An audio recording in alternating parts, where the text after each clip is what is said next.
All right, I shall kick us off if that's okay. We'll probably get some people trickling through over the next few minutes, then we can get us started. So thank you everybody for joining us today. I'm very excited about the session that we'll be running with Nikki. I'll run through a little bit of housekeeping first, and then we'll get straight into it. So for those of you that are joining, we are recording this call, and we will be sharing the recording with those of you that have attended, and we will also be making it available on our website and other social media platforms, so that if you would like it, to share it with your peers and colleagues, then you can do so. And the chat function is open and available throughout the session. We will have a sort of like 20 to 15 minutes Q&A time at the end. So my colleagues will be monitoring the chat, making sure that we're picking up as many questions as we can. So please keep them coming, and we will cover those at the end. Nice to see you all. My name is Astrid. I'm a managing consultant at Channel 3, and I have been working in the electronic patient record for about 10 years now. So been implementing EPRs up and down the UK, mostly in the acute sector. And I am also a trained doctor by background, training in Spain many years ago, and have been in the UK for about 11 years now. And I am joined by Nikki Turner. So Nikki, would you like to introduce yourself? Hi, yes, I'm Nikki Turner, and I'm the Chief Digital Information Officer at Sherwood Forest Hospitals. I've been at Sherwood for just over a year now in a temporary role, seconded from Nottingham University Hospitals, where I spent the last 28 years of my time working there. I came from a digital background. I was the first ever service desk operative, as we call them these days, a help desk operative. So back in the days of green screens, those of you that remember green screens, and very little digital to what we have today. So it's been one hell of a journey, but enjoyed every minute of it. Brilliant. Thank you, Nikki. So today we are here to share some of the great work that we've done together between Channel 3 and Sherwood Forest Hospitals, and just a very brief background in terms of how that relationship started, and what we've been doing since then. So we, Channel 3, started to work with Sherwood Forest. It'll be almost 3 years ago now, when you were at the very beginnings of writing a business case to secure the frontline digitization funding to then replace your EPR, or buy a new EPR to digitize and transform how the organization works and delivers care. Since then, we have done a lot of work together, which we will talk about in the next hour or so. But mostly what we have been doing is we've really taken advantage of the time that it's taken, to go from business case to procurement to contract signature, to really prepare the organization for what is, one of the biggest transformation programs that they've ever seen. And really excited to share with you actually some of the benefits that we're seeing already before we've even implemented the EPR, which for me, as someone that has been working in and around EPRs for the last decade, is actually pretty unique. Most of the times when I engage with organizations, they've signed the contract and the train is leaving the station, and so very often you need to compromise the amount of transformation that you want to do for the sake of hitting a go-live date. And Sherwood are being brave in their approach, and they're doing it really differently. So Nikki, would you mind sharing maybe a little bit about Sherwood, just to give people an idea of your starting point, your ambition, and how we getting on so far? Thank you. So with respect to Sherwood, we're a small general hospital. We have 6,000 staff. We are big enough to make a big difference to the communities that we serve, but small enough to put our arms around everybody. And we're very proud to be a choice employer across our region.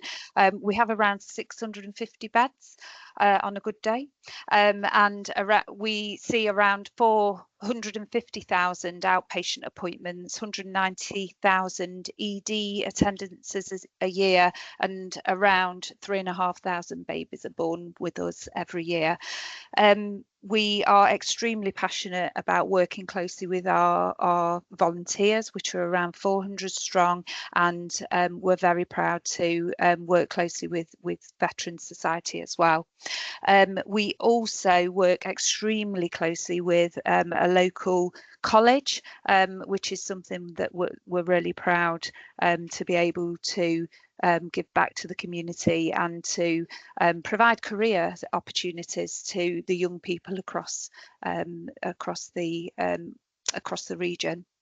Our EPR, I'd say we're as Astrid said, we're in quite a unique position in that we've got that lead in, so the train hasn't left the station yet.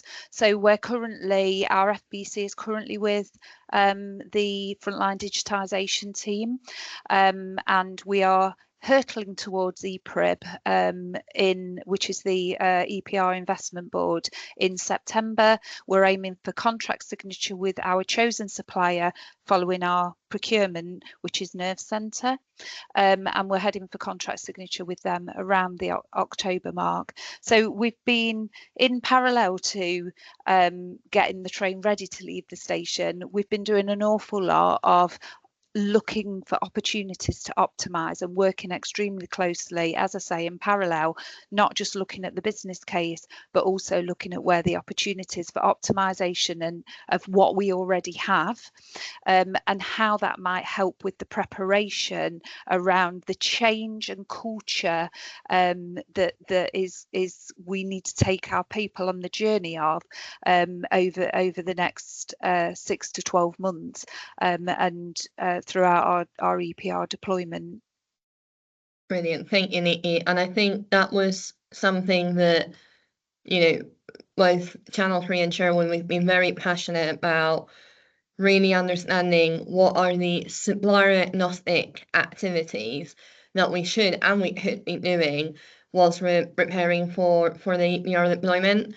Having worked with almost every supplier in the market, a lot of the work that needs to happen, it is supplier agnostic. It really doesn't matter. And actually, I would go as far as saying that oftentimes when you're looking, when organizations are thinking about current state versus future state, they rely a lot on the supplier to tell them what their future state looks like. And so the way in which an organization ends up working is very much determined by the functionality that your preferred supplier offers, rather than really taking the time to think about, if the world was our oyster and we could have it all, what would that service look like, and how far can our EPR take us? Because the reality of it is the EPR is not going to take you all the way through to that vision. You're going to have to make other changes around that. People, process, how you're going to work differently, changing roles and responsibilities, bringing other bits of technology into the table. The EPR is not the be-all end-all. And that's something that we are really doing with you guys at Sherwood. And I was wondering, Nikki, if you could bring that to life a little bit by maybe talking about some of the examples on the things that we've been working on together. Things that come to mind are like the document management work that we've been doing, looking at outpatients, etc. Yeah, so I think what I'll start with there, Astrid, because you're absolutely right, is I think our partnership has helped us test some of our thinking. So I think it's been very easy in the past, for example, for quite a paper heavy organisation, which we are, to await a digital solution to push us to make decisions. And I think what we've been doing recently around paperless results and how we've taken the decision to stop printing paper results is irrespective of the digital solution that's coming. I think, you know, we've hidden perhaps a little behind a we'll do that later when we have the digital solution fully adopted, fully in place. And what the partnerships enabled us to do is look at where there's inefficiencies, and printing of results has been identified as an inefficiency, because actually all this paper is being printed, but actually nobody's doing anything with it, and we don't need to wait for the EPR to stop printing those results. So the partnership has allowed us to question some of the norm. So that I think is the first part that I think's been really interesting, but not just question the norm, but look at where the opportunity is then to take that cost out and take that decision making process through the organisation, make the decision safely, and then implement it safely, ensuring we do the right communications. So I think there's that almost a fresh pair of eyes, and I'll probably say that a lot throughout the next hour. It's that fresh pair of eyes to sort of push the norm. So that's probably one of the first places. The other, as you mentioned, our digital health record journey really hasn't even started, and where it's happened, it's been in pockets and quite sporadic, uncontrolled, which is absolutely not what we want across the organisation. And as I say, we are very paper heavy.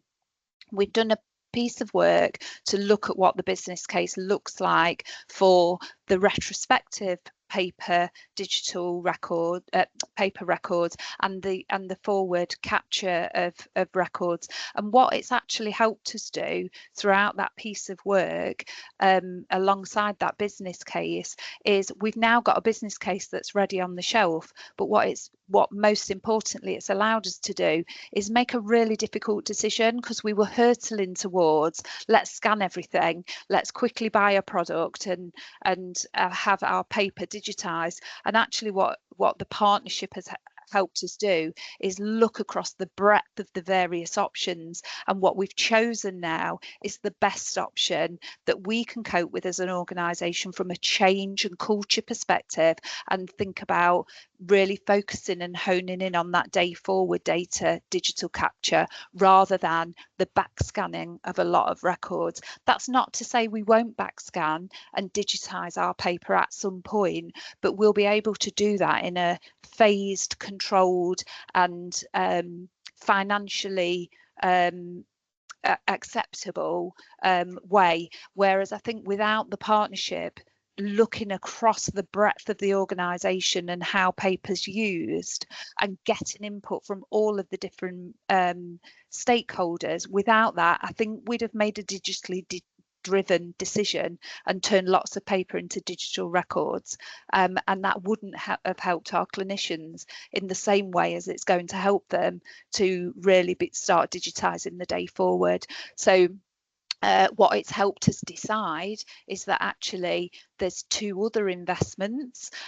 One is to expedite getting our urgent emergency care patients onto a digitised process, digitised system, and remove the paper from that process. And that will mean that at Sherwood we then are completely digitised from the UEC door, the urgent emergency care door, right the way through to inpatient discharge.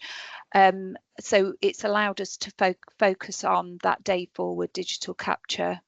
They're just two examples. I'm sure you could probably think of a couple more, Astrid, that you might want me to develop on. Yeah, and we can cover some of that in a bit. But I did want to kind of talk about paper a little bit, because when you're implementing an EPR, no one really wants to talk about paper because it's almost like a taboo, right? Why would you talk about paper when we are implementing an EPR? But the reality of it is that, lots of trusts go live with an EPR and they're still managing an incredible amount of paper. And so, becoming paperless, in the first round or the first phase of your EPR go live is really, really difficult. And I don't think that we should feel like we have failed if we don't achieve that straight away. Because the reality is that the paper processes that exist today in organizations are incredibly complex. And so taking the time like you have done at Sherwood to really think about it properly, and most importantly, start working towards that goal before you even started the EPR program is fundamental. And I would say for any of those, in the webinar today that are about to embark on in this journey or are in the beginnings, just really push for what does the paper, document management process look like for you after your life. So many implementations I've been involved in, it is an afterthought, or you get to 2 months before your life and no one really knows how is the medical records team going to work, how are they going to cope with this time and time again. So I'm actually really proud of the work that we've done together at Sherwood, because you've got a great approach very early on, and you've got the buy-in and you've got the people behind it to make it happen. And it has been done with the medical records team as opposed to them. Right, I can see a hand up. I think that all of our attendees are muted, so if you do have a question, please do feel free to pop it in the chat, or send us an email if you're having trouble using the chat functionality. Right, so Nikki, another thing that I did want to touch on, and you kind of touched on it already, when you were talking about the paperless radiology and pathology piece that we've done together. A big part of adopting a new EPR is not just making sure that the system does what it needs to do, but actually that people are bought into the way in which they will be expected to work. And outpatients tends to be an area where adoption can be quite difficult. It's an environment, it's a fast-paced environment. We've got clinicians that are trying to meet their targets. They often don't have a lot of time with the patient. So it's really key that we get that process, nailed really well, reduce the amount of admin that the clinician needs to perform in there. And with that comes a lot of friction I have seen in terms of, going live with a new system, because more often than not, it requires clinicians to potentially input more into the EPR, or it adds digital steps that, in Sherwood's case at the moment, a lot of them are paper-based. And what I found really interesting about the work that we did in Sherwood, and would love to hear your thoughts, Nikki, in a second, one of the pieces that we looked at, and this is a problem in every single EPR implementation I've ever worked on, is the outcome. So outcoming a patient, giving the patient the right, RTT status, documenting, the treatments, the diagnostics, etc. And at Sherwood, that was one of the areas that we looked at initially, because we knew that there were some problems with data quality. The patient takes the form out to the receptionist, and so we were trying to look at, what if we digitize this form? Could we then prevent some of those issues? And actually, because we did the work, because we did the engagement, it turns out that digitizing the form wouldn't necessarily fix the problem, because the problem wasn't with, the content of the form in itself, which it was, but it was about clinicians not really understanding the form and not really knowing how to fill it in. And so if you just duplicate the paper form into a digital form, you're not going to fix the issue.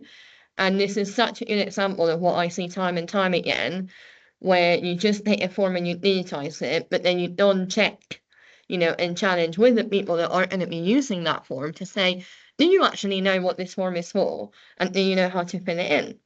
So Nikki, I don't know if you've got any sort of thoughts around that and how that plays out, both at your role at SFH and maybe at NUH as well.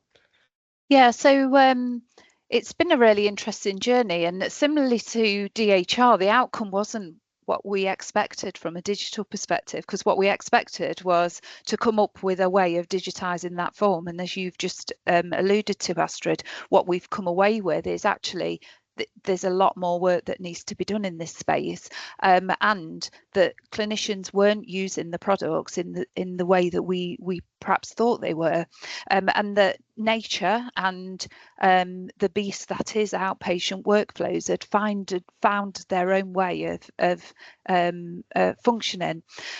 So the outcome wasn't as we expected, which I think is not a bad thing, because what it's allowed us to do is demonstrate that we've listened to the clinicians and to all of the teams in the outpatient areas, and we're now refocusing our efforts on how we do solve their biggest problems. And one of the things that came out of a bit out of what happened with DHR as well is that we decided not to invest in that area. But what we have been able to do is look at our transformation funds and say, actually, we've heard our clinicians who are struggling with speech recognition. We don't do deferred dictation at Sherwood. We and our outpatient letter typing is always behind. It's a real pain. We've got some clinicians who just want to be able to dictate in a concise manner, and we've got other clinicians that are really on board with wanting to go directly to ambient voice AI type solutions that perhaps have come from other organisations or just have seen what the art of the possible is.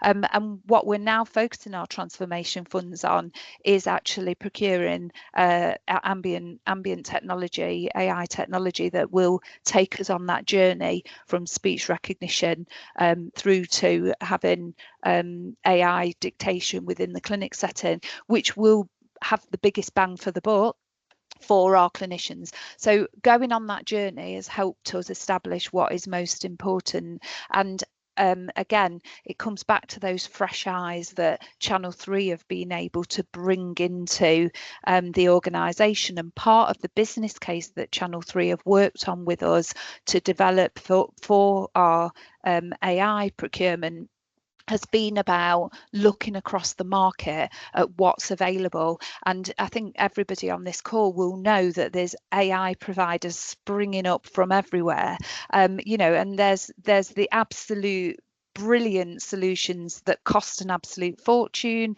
There's some that are on a development path, and they've been able to help us describe that in a business case, which has enabled us to start going out to procurement now for the right thing for Sherwood, which isn't necessarily going to be the right thing for a larger organisation elsewhere across the NHS. So it's been really fruitful. But the best thing that's come out of it is the engagement, the fact that our people feel heard, and whether that's through the engagement that we've done through the general management team, through Outpatient Transformation Board, through our medical managers committee, we've engaged across the board and been able to get everybody's input, and I think that's what's made the big difference there. Yeah, I think probably, it's like I imagine that some people that have joined us today may want to know some of the practicalities of how we've made all of this happen. And it will sound really obvious, but all of this that we've just talked about has been enabled by doing a really current state review. And what I mean by that is not just producing lovely process maps that are super complicated, but actually really spending the time with the teams, shadowing, understanding what their pain points are, and talking through with them how do they see, working in a different manner, may that be enabled by an EPR or something else like you've described with speech recognition, will make their lives a lot easier. And so often I see that, programs start doing the current state after contract signature, too late. that's just too late. You need to start the moment you know, the moment you've got an intent to buy an EPR or anything of the like, whether that might be big or small, it doesn't matter. That's when you really need to start looking at how you're operating, because it will not only, enable you to be ahead of the game, it could really shape what you actually go and buy, like, what you've described in outpatients. If we hadn't done that work, you could have potentially ended up buying something that didn't work for you. Similar with you were describing the scanning solution. So if there is one thing that I would recommend is make sure that you do your current state well, and then it's not just a tick box exercise where you document and process map. I don't know if you would agree with that, Nikki. Yeah, definitely. I do agree. And I think in the current financial climate that we're all in at the moment, what that also gives us the opportunity to do is unearth where there's an opportunity within that current workflow that you may be able to expedite and not wait for your EPR. So similar to the paperless results, for example. But there are other areas that we're exploring as a result of having those process maps. I think the other thing is there's the process mapping piece is so iterative, because it's only once you get to what the desired scope would look like, and doing that without that product knowledge is actually really, really key, because with the product knowledge in the back of your mind, you tend to start to retrofit into what the product can do, and not test your suppliers. And I think there's something about being intelligent customers with our IT providers and challenging what the product does when we've got that opportunity. And if it's the right thing for our staff and our patients, then we should be fighting with suppliers to make sure the workflow fits the product, fits the workflow, and not the other way around. And so often it is done the other way around. So I think I don't think you can put enough emphasis really on the involvement in that. And the workflows are everybody's business, and I think that's the other thing at Sherwood is we are making EPR everybody's business. We are trying to ensure that everybody gets involved throughout the whole process. Yeah. So the stakeholder engagement, really important. We haven't got a contract signed yet, but we're already starting to bring to the fore some demos of the products. We're looking at the product in other organisations, etc., etc. So that's really interesting what you said, Nikki, and it kind of leads me very easily into the next piece that I wanted us to talk about. So you mentioned being an intelligent customer, and that is so important. So I have worked for Oracle Health, Cerner when I was there. So I understand what it is like to be on the supplier side. And if you've done all of your groundwork, it's so much easier to be an intelligent customer, but it also makes the life of the supplier a lot easier too. Because as a supplier, you will be able to cater better to a client that knows what they want. If you come into an organization that hasn't done any of the thinking around how they want this thing to work and enable them to do things in a better way, you're going to have to, as a supplier, kind of rank them with you and kind of use what you know and the solution that you can offer to help them shape their future way of working, which will bring some benefit, right? Inevitably, it absolutely will, but it will also miss a lot of opportunity. And so, obviously, one of the things that at Channel 3 we're very passionate about is helping our clients being an intelligent client or customer to their suppliers. And you've mentioned the partnership that we've got, Nick, here a couple of times. I'd really like you to maybe bring that to life a little bit more in terms of why you think that our relationship has been important, and how having us as part of the team, in a blended manner with your Sherwood team, has helped you not just be an intelligent customer, but do things differently, and how you would recommend that other organisations look at bringing external expertise. Yeah, so I think the key thing for me is Channel 3 are not a contractor. They are absolutely a partner of ours. So when we're on calls, and our Channel 3 colleagues are in the room with us, they have a Sherwood background, they have an NHS net address, they share the documents with us. We don't do things and send it separately to Channel 3 for their input. We are working together collaboratively. And I think that makes a huge difference. So whilst people know that individuals are employed by Channel 3, hopefully they see them as an extended team at Sherwood, and I think that makes all the difference. I also think being that third pair of eyes in the room, they are able to question in a way that is different from the questions we ask internally. They come from a different standpoint. It's not a standpoint of hierarchy or specialism or they're clinical, we're non-clinical. It is very much from a standpoint of subject matter expert, bringing that questioning and challenge into the room because of their wider experience in other deployments.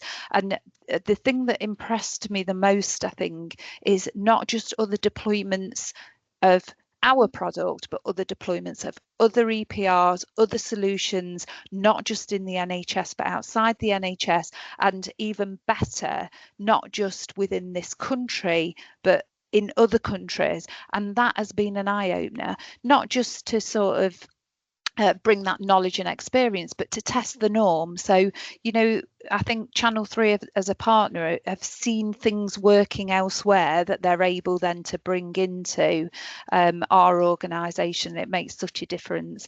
And I think it'd be fair to say that our whole team, and I know we've got some Sherwood colleagues on the call today, and hopefully they'll agree with this, see Channel 3 as part of the extended Sherwood family and not something separate or a contractor who's going to come in, do what they need to do and then disappear. It feels like Channel 3 have got skin in the game.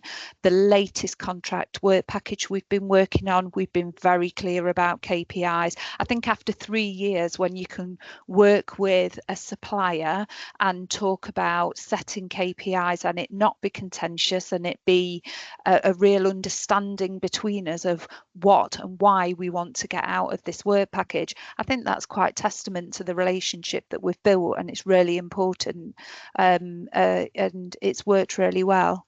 I think the other thing I'd add would be around the flexibility. So our work packages with Channel 3 haven't been technical. However, a couple of months ago, we asked Channel 3 to just do a check and challenge on our technical approach, and our one of our financial assessments of what we're doing from a technical perspective, and Channel 3 switched up, got the right resource in, and they're already working with us on that.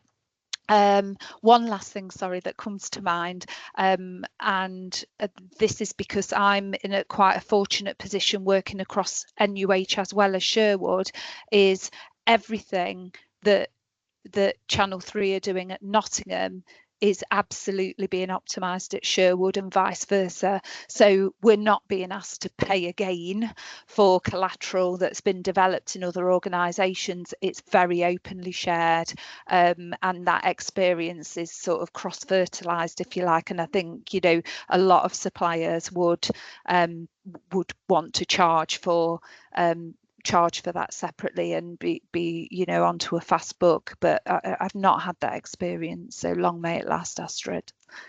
We'll make sure that that's the case, Nikki. And I think, thank you for that. The feeling is mutual, I would say. We love working with Sherwood. And actually, what you were just describing reminded me recently, there was a LinkedIn post, I can't remember who posted it, but it was something like, why do NHS trusts not learn how to do EPRs right?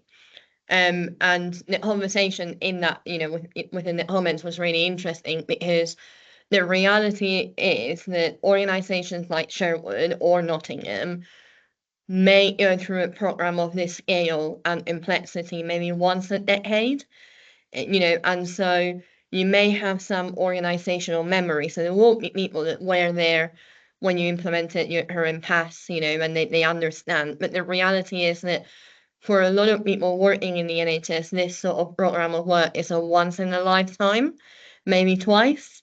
No one wishes to do it more than twice. Whereas for some reason, at Channel 3, we love doing it time and time again. And so I think it's really great to see how that experience, not just from the NHS, but from the outside, helps. And I obviously, of course, I would say this, right? I work for Channel 3, but having been around the block for a while, you can really tell when an organization has got a partner that can help guide them. And sometimes say the difficult thing, give a bit of tough love and really nudge the organization in the right direction to make sure that you're making the right decisions and that we are helping you learn from what we've seen fail in other organizations that have gone through the same thing. Because that's the other thing, what you're going through, many others have gone through it before. So there's so much that can be learned already. And it's a real shame that it doesn't always happen. Yeah, I think the one thing I would just add is as we've embarked onto our almost our first part of our EPR deployment, which is our urgent emergency care, is we've switched up our work package to have a focus on assurance. So we've got we of course have got the frontline digitisation team who are providing a level of assurance. They attend our programme board, which is really important. But having Channel 3 there as our critical friend is already proven invaluable. So every week I get a critical friend report from one of Astrid's team who tells me what's been going on for the week, and not in a spy in the camp kind of way. They tell me where there may be a gap emerging, where there might be a red flag or a gating issue, a showstopper type issue, and it may just be I'm flagging this for awareness, or it may be, there's been a gating issue for 2 weeks now, it really does need some intervention. And having that critical friend that hasn't got any allegiance or isn't trying to overly maintain delicate relationships across different workflows or different staff groups is invaluable, because then we can pick that up and address that. The critical friend report isn't something that's done in private, it's shared with the team. So Channel 3 will discuss these flags before they raise them via the critical friend report, and then it's done in a supportive way to that member of the team or that work stream, to flag to myself and to the senior team any challenges, and already a month in that is proven invaluable, because the team see that as almost a supporting wrap around their work stream, and whilst they're owning their work stream, they feel that they've got a safe pair of hands to go and have a conversation with, to escalate. So I just wanted to add that, because I think if nothing else, and if you couldn't afford anything else, I would say invest in a development partner who can really be that critical friend and check and challenge, not just bringing their experience, but bringing their wisdom of when it's time to say, yeah, things are going a little bit wrong and I need to pick them up. Because I think in my experience that sometimes is, one, hard to see when you're in the weeds, but too hard to admit when you've got a hard stop. And I think having a development partner to provide that is absolutely invaluable. And of course, if you can afford it, then having a development partner for all the other aspects that I've described around the current and revised working practices, the business case writing. I mean, we've only scratched the surface, Astrid, with regards to the business case writing. We've probably had 6 or 7 different subject matter experts focusing on our business case. They've generally been people who have done business cases that have passed through the process previously. It has really truncated our business case writing process to be able to have experts to pull on, people that can actually do as well as asking for advice and steer, and people who the frontline digitisation team know and have met and have engaged with previously. And when they know that Channel 3 are on board, they also know that the business case is getting some additional safe passage through the process, and I think that's made a huge difference. Yeah, thank you. Yeah, I think we're very proud. I think we turned around the full business case in about 4 weeks, which was, intense, but really and we've had some really great feedback so far. So yeah, if anyone would like to talk about business cases outside of this, I'm very happy to have a chat, because there is so much art to the science, I think, of writing a business case, for sure. Is it worth maybe turning to the Q&A then? So we've got a couple of interesting questions. I'll pick them up in no particular order. I've been sent them through, so apologies if I don't pick the first one first. So there's one question that asks, did you implement a formal management of benefits to drive the success of the program? And did you use that as a way to prioritize on what to deliver in which order? Do you want me to go for that? Go for it, yeah, and I'll see. Okay, so I'm really Yeah. really proud of the work that we've done on benefits at Sherwood, and it's probably more than a couple of minutes answer, so I'm more than happy to pick this up outside. I'm more than happy to put your benefits lead in touch with our benefits lead, and have a real thorough conversation about it. But the key takeaway for me is having owners of benefits that are very clearly documented within our benefits case, not just at a delivery level, but a strategic level as well, and baking that in with the finance teams so we know exactly what benefits are going to come out when, from a cash and qualitative perspective, it is going to have been invaluable. And I think the way we've set that up has impressed our whole ICB, quite frankly. When we went to our finance directors for support and sign off of our business case, they were absolutely bowled over by the work we'd done on benefits, and I'd be more than happy to share all of that. It's been done with our general management team, it's been done with our board of directors, and really proud of the ownership that we've got there. Whereas I know there's other organisations who perhaps approached it a little bit more of a tick box exercise, stating the benefits, which of course you need to do, but real benefits realization work is around, the devil is really in the detail, and in the current financial climate, being able to bake that in, link it through to your FIP is amazing. And don't get me wrong, we haven't took anything out yet.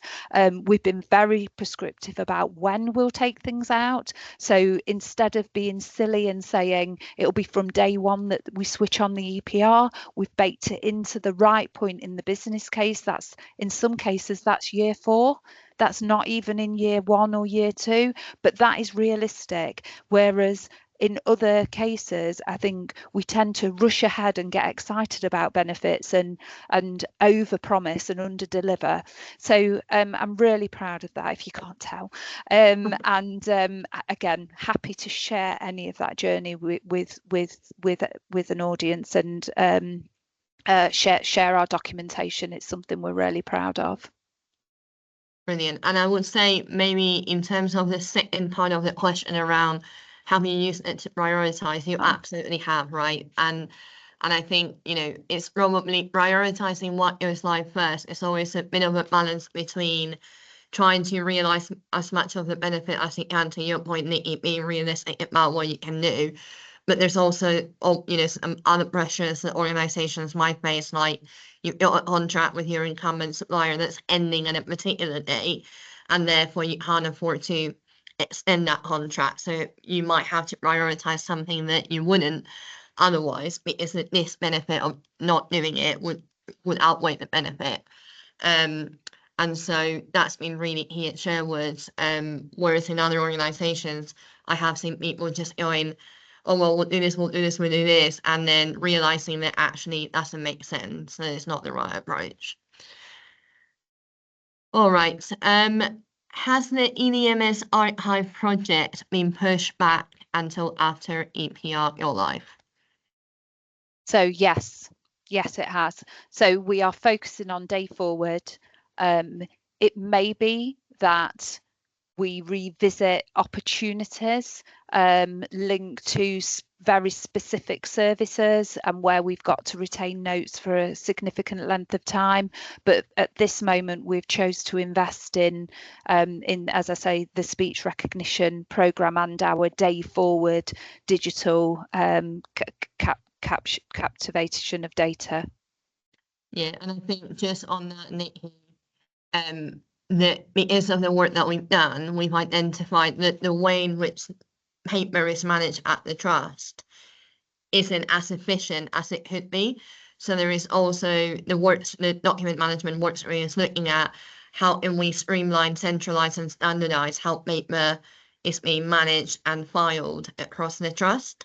So that's something that is happening in parallel to the EPR, which will make it even easier, to manage the paper digital landscape that you will have after go live, and then prepare you for whatever comes next, right? And the other thing is focusing strategically on where are the volumes of paper production that we need to address urgently. So nursing documentation, for example, there's probably a lot more to be gained through digitising nursing documentation across our inpatient space at this moment in time to reduce the paper we're creating than there is to get rid of the paper we've got in storage. And the other thing is, I was involved 15 years ago in the digital health record program at NUH, and we were in a completely different space all that time ago. The cost of storage was more than the cost of scanning, and these days storage is so cheap.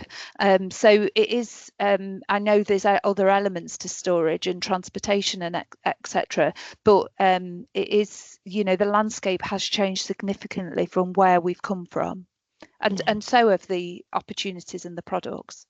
Yeah. We've got a two-part question. What has been the practical approach to identify the inefficiencies that we were talking about, to know what we will need to optimize? And then the second part is, and then how did you tackle the cultural aspect to that, so that these workflows processes are optimized and improved and embedded? Okay, so I'd say we're still on a journey with this one, if I'm honest. We are still process mapping, and we are still in that space of doing the revised work processes. So I think probably identifying the inefficiencies is just stepping through that process and dedicating the right people and right time to step through those processes. And I think the thing that changes culture is allowing the individuals from across the organisation to be at the forefront of that. It's no good us going in and mapping their process so that we've got a fancy flow diagram. Allowing people to be part of it, allow them to identify their own inefficiencies, and then we can work with them to decide whether it's something we can do something about now, or whether we need a digital solution to utilise to do something about that issue. So I think we're still on a journey with that. With regard, did you want to say anything more on that, Astrid, before I go on to the second part? No, you keep going and then I'll Okay. Yeah. So I think the second part around the culture aspect, again, it's about them. It's about it not being done to, but us making sure that people feel like they're part of a team and that they're able to bring their expertise to the table. I'm so an advocate for digital are the enabler. Long gone are the times where digital are actually going and making the changes. You know, that was what our processes were like. You know, again, 20 years ago, we went in and we deployed a digital solution because nobody knew anything better. But, you know, most of our staff, a lot of our staff are quite savvy with regards to what they want these days. And for the ones that don't, they're great to be on board too, because they will question the norm. So it's about bringing the right people around the table to do it. And I think if you get that working right with a delivery partner, the delivery partner will train the untrained in how to do process mapping. So we've got some areas now that are looking at their own processes and now looking at the detailed processes behind the workflows that they've got and are looking to do some optimization themselves. I think the other part that helps with that is if you've got a good transformational team who are upskilling staff via quality improvement training programs, etc. But if you're not fortunate enough to be in that position, as I say, the delivery partner almost is doing that train the trainer without people knowing that they're being trained in process mapping.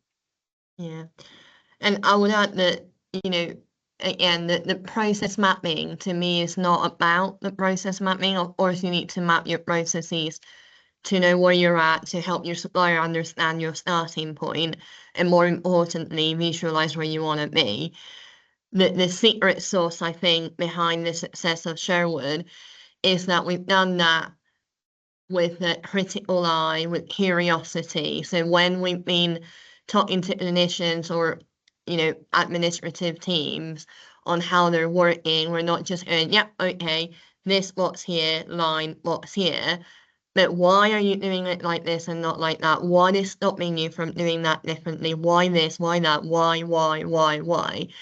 And because we've done that with a method behind it, we've been able to really capture all of those opportunities. And behind some of the stuff that we've talked today, there is a spreadsheet with hundreds of rows of potential opportunities to do things differently, of which some we are harnessing right now, and some will need to be, you know, enabled and enacted with the supplier once they are onboarded. So a lot of that mapping is not so much about having the process map, but actually really getting to the bottom of why are you doing this? Like, oh, well, we've always done it like this. Yes, but why? You know, like, I don't know if people in the hall have young children, but almost like that. And yeah, but why? And see if you can exhaust it.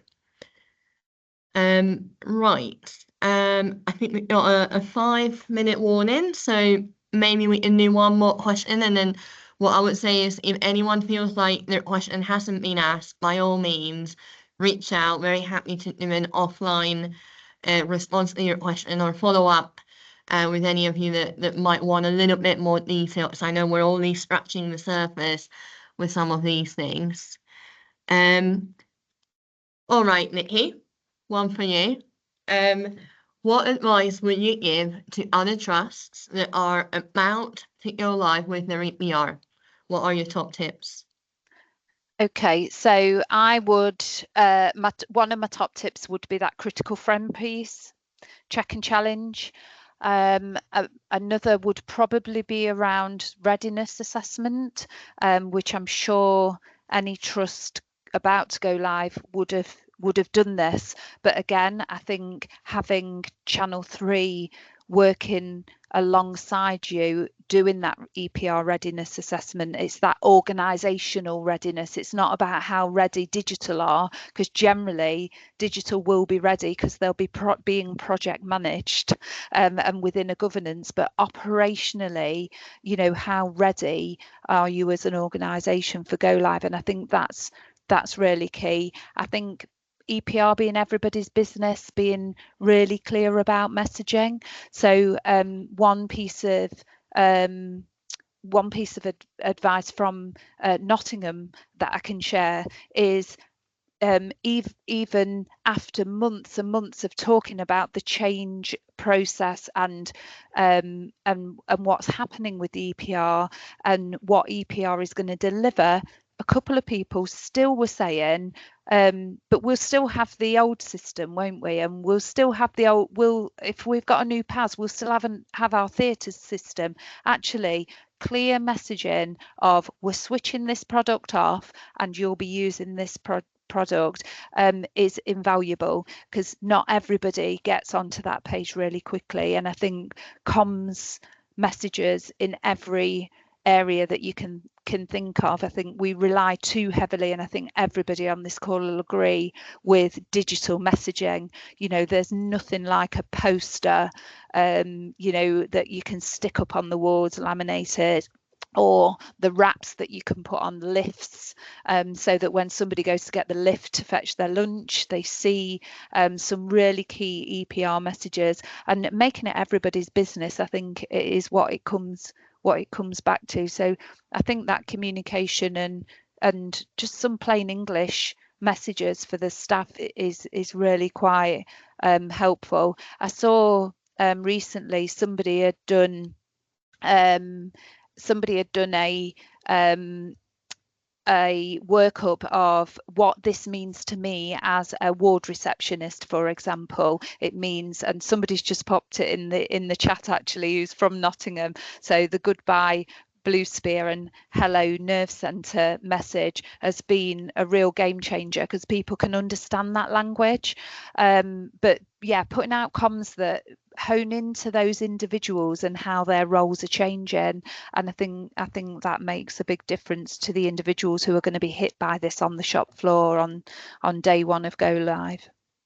Yeah, I mean, so much that I could talk about on this topic, but with 3 minutes that go, I'm gonna probably just say that one of the things, and this may not apply so much about, you know, to those that are about to go live, although it's never too late.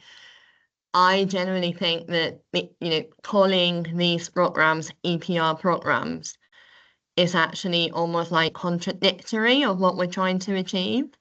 Because the EPR, to your point, Nikki, is the enabler. What are we actually trying to do with these programs is to transform, to improve, to be better.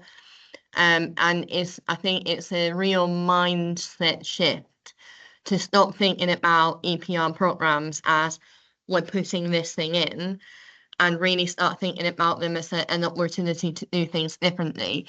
And I know that a lot of people, you know, that the sort of webinars pay lip service to that around, well, this, you know, it's not technical, it's about change and blah, blah, blah. But actually, I think that something as simple as changing the name of what you're doing could go a long way. Because also some people, you know, may hear EPR and just completely, you know, switch off because it thinks, oh, it's not to do with me. That's your team, Nikki. You're the CDIO. You'll get that sorted, won't you? So that would be my top tip for anyone that has got the opportunity to do that. I think that will go a long way. Yeah, I guess there's loads more we could say around what we're doing around super users, digital ambassadors. That's probably all for another call, but yeah, it's just so multifaceted. Yeah. But I guess don't panic is the top tip. Yeah, and we'll think about how we can also share some other resources with people in the hall that might be helpful to answer some of those questions and the ones that we've not had a chance to pick up. But with 1 minute left, thank you, Nikki, for your time. That was a really enjoyable conversation. I can't believe it's already been an hour. I feel like we could keep going for another 2 or 3. But also thank you everyone who has taken an hour out from their day to join us today. Hopefully it was valuable. I look forward to hearing from you and your feedback, and have a lovely rest of your day. Thank you all. Bye.